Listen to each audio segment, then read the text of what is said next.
Today I'll teach you guys how you guys can change your Instagram profile picture without changing your Facebook profile picture if both of your Instagram and Facebook are linked. First thing is, after opening Instagram, you want to click on your profile picture at the bottom right of your screen. It's going to bring you to your Instagram profile. Over here you can see the three line at the top right. Click on it, and from over here click on where it says settings. Inside of settings, scroll a bit down, and on the blue words it's going to say account center.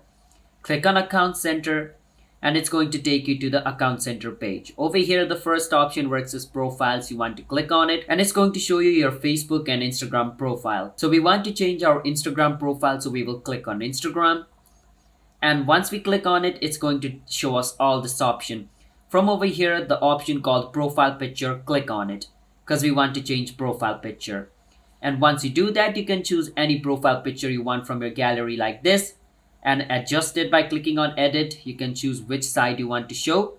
Once you're done, just click on done at the top right. Once you do that, just click on save at the bottom, and basically your profile picture of your Instagram only will be changed. So that's how you guys can change your profile picture of Instagram without changing the profile picture of your Facebook. As you guys can see, my Facebook profile picture is the same as it was before this. So hope you understand. If you guys found our video helpful, hit the subscribe to our channel one step. I'll see you guys in my future video. Bye bye until then.